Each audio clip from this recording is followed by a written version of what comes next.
গতকাল আপনাদের দেখিয়েছিলাম উত্তর ২৪ পরগনার হালিশহরের সিদ্ধেশ্বরী কালী মন্দির।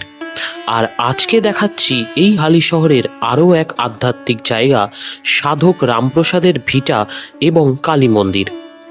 আপনাদের সবাইকে স্বাগত জানিয়ে শুরু করছি আজকের ভিডিও।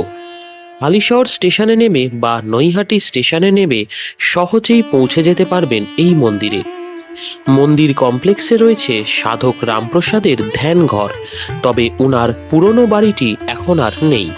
রয়েছে বহু প্রাচীন একটি গাছ এবং পঞ্চমণ্ডাসন, যেখানে সাধক রামপ্রসাদ সাধনা করতেন।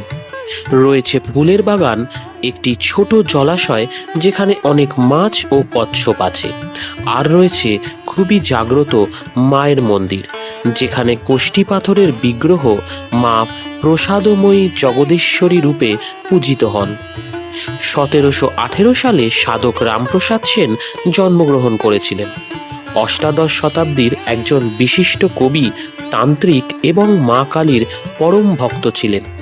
ওনার রচিত ভক্তিগীতিগুলো রামপ্রসাদী নামে পরিচিত।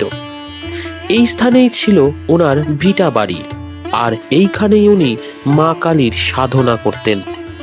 মা কালীর স্বয়ং রামপ্রসাদকে দেখা দিতেন এবং ওনার সাথে কথাও বলতেন। জনশ্রুতি অনুযায়ী উনি নিজ হাতে মায়ের মূর্তি তৈরি করতেন এবং সাধনা করতেন। বর্তমানে এখানে যে দালান শৈলীর মন্দিরটি দেখছেন, সেটি ১৯৫৭ সালে তৈরি করা হয়। আগে এটি মাটির কুটির ছিল। মন্দিরের ভেতরে এবং মায়ের ছবি তোলা বা ভিডিও করা নিষিদ্ধ।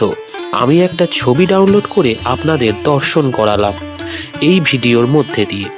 মন্দির খোলা থাকে সকাল ৭:৩০ থেকে দুপুর ১২টা, আর বিকেল ৪টে থেকে রাত্রি ৮:৩০ পর্যন্ত। নিত্য পুজোর পাশাপাশি বিশেষ তিথিতে কালী পুজোর দিনগুলোয় এই মন্দিরে বড় করে পুজো করা হয়।